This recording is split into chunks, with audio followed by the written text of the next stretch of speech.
Hey everybody, welcome back to the shop. We've got a lot going on this weekend. Did some sandblasting on that CJ3A project. Got a broken exhaust manifold there. But I got a lot of the parts cleaned up. There's the drive shafts and stuff. Got the fuel tank cleaned up. And I got a whole basket of parts there. We got the fan and all the engine parts and the brake pedals and a whole bunch of stuff in there. So we've got a few other things going on this weekend. Here's the other exhaust manifold we had from that other motor, and that one's been repaired as well, but not in too bad a shape. The motor is off at the machine shop, and I got word that there's some cracks in the block, so we're gonna have to see next week what becomes of that. And we've got a MB T84 transfer case and transmission to rebuild. There's the T84, and I'll show you some other projects we got. It's going to be a busy weekend, so I'm going to quick cover everything and show you what's going on. Okay, what you're looking at here is a little human-powered submarine project I'm helping a guy with. He does this for some high school kids, and he's one of, I think, just 2 high schools that get to compete with some of the big guys in the submarine world.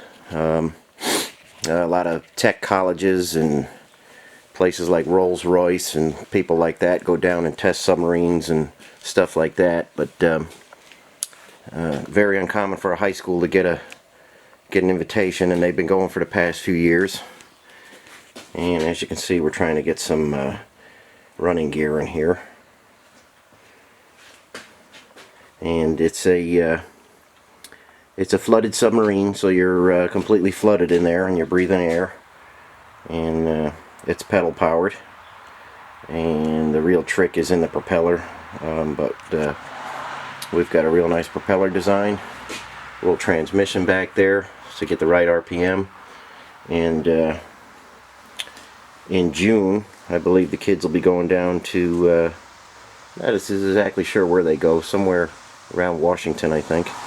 And it's in a Navy pool, and the pool is 1 mile long by half a mile wide, and they do a lot of testing in that pool. So I think last year they got 2nd place, and we're shooting for a win this year. Like I say, there's some real big names there, and kind of crazy to have a high school team even come in 2nd place, so they're pretty well respected down there. And I'm doing my part to try and get the running gear in there right this year, so there's no trouble with it. But got to get this finished up this weekend so it can get off and be finished. The hatch has got to go in, and all the ballast got to be put in there and stuff like that. So that's project number 2 for this weekend.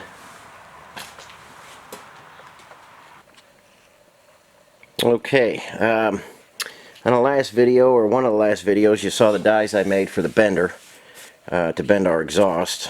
And like I said, we're not going to go stainless steel or anything like that. We're just going heavy duty steel. This is a piece of 2-inch DOM tube. And I waited a long time for it, and they sent me the wrong stuff, but we're going to use it anyway. The wall thickness on this is kind of ridiculous. I didn't order this, but this is what they sent me. It's a real pain to put through the bender. 200 thousandths wall in there, and it's very tough to bend. But we're going to get it. I'm going to take things I like from a lot of different exhausts. I like the way the military did it with flanges, the 2 or 3 bolt flange we're going to put on there to make our connections. We're not going to slip one inside the other. We're going to put actual connections you could take apart. And like I say, it's way bigger than I wanted, but it took so long to get. I'm going to use it. Made a sample bend there. Got a little messed up and mangled up. We're just testing things out. But it's staying nice and round on the end. We're not crushing anything. So that's coming. I don't know if I'll get to it this weekend, but we'll start making an exhaust out of this stuff, and then we'll sandblast it and paint it with some high temp paint. And it's just an alternative to stainless steel. With stainless steel exhaust, if you get the exhaust real hot and then you go through a nice cold puddle, they have a tendency to split wide open. And this is going to be on that snowblower Jeep, and I know I'm going to be out in the terrible weather, so I'm just going for real heavy duty stuff. Regular exhaust, the material is maybe 50 thousandths thick, and they rust out terribly. 200 thousandths thick wall on that. That's going to last a long time, and I'm going to keep after it with some paint and stuff. So, not the standard way to do exhaust, but you know, sometimes you just get fed up with the junk that's out there, and might as well get creative and make something you know, that's going to last forever. And we'll make a super heavy duty muffler too. So that's coming. And like I say, materials here, and we'll get on that on one of these videos.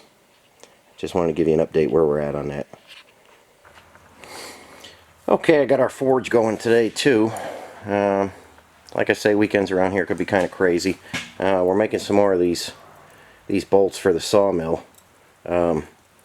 Just a few. I'm out of coal. This is my last batch of it here, so I can heat up a few more sticks of steel and send them through the hammer there and make a few more bolts. Just trying to keep up with everything, trying to make small steps of progress on each project. And as soon as the sun comes out and we get rid of this fog and stuff, we'll start priming those CJ3A parts. But just trying to keep forward progress on all the projects going on. So let's move on to the next project that we're getting into now. Okay, everybody, what you're seeing here is all covered up, but there's a bunch of steel in there, and what I'm making here is a trailer. And I didn't really want to build a trailer, but I don't know about any of you guys, but I don't know, around here I got a lot of people that come by, you know, a lot of friends, I guess you'd call them. But they only want to come by when they need something. And you know, you'll spend 3 days working on a project for them, and then you just say, hey, can you help me out with your trailer or something? And they make believe they don't even know who you are. So I'm completely fed up with I don't know, just about everybody coming through the shop these days. You know, it's one-way street with a lot of these guys. So we're cleaning house, and we're going to build a 14,000 pound GVW trailer, dual axle, I don't know, maybe 24, 26 feet long, flat deck. We'll use it for moving vehicles around, picking up machinery and stuff like that. The day's not really with me. It's kind of misty out. I don't know if I want to take everything out today, but that's what's coming next. There's going to be a full trailer build. We're going to keep on customer projects during the week, but on weekends and stuff, you can see I got a pretty full weekend. We'll start building this trailer, and then that's it. We put a big fence out front. We don't let anybody in. I know some of you guys must know what I'm talking about. It just gets to be a real pain, you know. Everybody wants something from you, and nobody likes to repay the favors. So that's the situation I'm in right now. Kind of aggravating, so, you know, to hell with it. Just going to build a trailer, be self-sufficient from there. So I don't know, maybe we'll uncover it and start cutting it. I'm not sure. It's I gotta see what the rain does in the next few minutes. But that's another project we got going on. So stay tuned, there's more to follow. Okay, everybody, I spent some time uncovering the steel for the trailer. Weather still isn't great, but we got to get going on this. And like I said, this is a 14,000 pound trailer, and these are our main beams for it. And I think you can see they're 40 feet long, and that's what's called a W beam, a W shape. So they are 10 inches tall 4 inches wide, and it'd be designated a W1015 because it's 15 pounds a foot. And I did a lot of shopping for trailers and couldn't find anything I liked, couldn't find anybody that made them, you know, something that I would like. So we're building our own, and that's the main structure. And then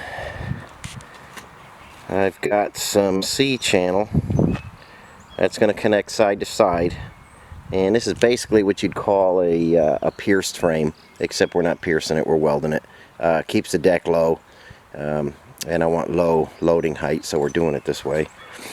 And this particular channel, this is a 4-inch channel, and this is designated 7 1/4 pounds a foot. It's very heavy, and that's what I want in my channel. You can see the difference between that stuff, the white stuff, and this green marked stuff. The green stuff is what I'm going to use on the outside for stake pockets, and this white 7 1/4 pounds a foot stuff, that's got a 5/16 area right here, and we'll put those 16 on center, and that'll make for a strong deck. And I moved some steel inside, and we'll go take a look at that, and I'll show you what I've got figured out for other parts of the trailer.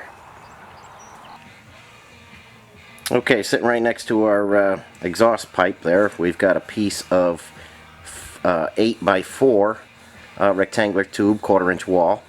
That's going to be the very back of the trailer, and what that allows me to do is put the lights. I could recess them right in there. I could cap the ends, put the lights in there, and they'll be protected. All the wiring will be inside. And then we'll run some conduit down the trailer and keep our wires protected. And what we'll do on the I-beams, because they're 10 inches, we'll take a little bit of the bottom and we'll angle it. We'll go from 10 to 8, so it makes a nice transition there. And maybe the last 2 feet of the I-beams or something will transition like that. And we'll get that going in. Okay, now since these beams are 40 footers, I'm not going to try and get them inside to the saw. We're just going to cut them. We'll cut them either with the plasma or with a 9 or 7 inch cutoff wheel. And we're going to do a miter right here. This is going to be the tongue end, so we're going to do a miter right here, and we calculated our tongue to be a 29-degree angle. So we'll cut right here. We'll cut a 14.5-degree angle here, and that'll accept a 14.5 on the tongue piece, and then we'll plate the sides and do some reinforcing there, and that'll give us our 29-degree included angle. So we're going to get some layout done, get some measuring done, start chopping these up, and maybe get some of those channels cut before the rain comes in on us, and we'll start putting this thing together. So it might take a couple videos to get it finished, and I've got the axles and stuff and wheels and stuff still coming in yet. Don't have those yet, but we'll get the bulk of the trailer built and move it all around, get everything welded up, and then we'll get the axles and the wheels in there. So like I say, it may take a few weekends to do it, but I'll show you it as we go along.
Okay guys, we just ran a bead with some flux core wire, some Hobart XLR8 72 thousandths.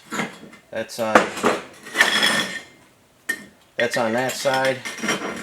And then this other one we did, that's just some 7018, some 1/8 7018. And we're going to build the trailer probably with both of these different procedures. So if there's anything you'd like to see, if you'd like to see more flux core or you'd like to see more 7018, just send me a comment and let me know. Otherwise, we'll catch you on the next video. I've got most of the cross pieces just rough to size. We're going to square those up, get those cut to length, and we're going to get working on cutting those big W beams. And trailer's going to start to come together on the next video. But like I say, if you'd like to see either procedure, flux core or arc welding, just let me know. And if you liked the video, hit the like button, subscribe, or send me a comment. And if there's anything you want to see, just let me know. Okay, catch you on the next video. Thanks for watching.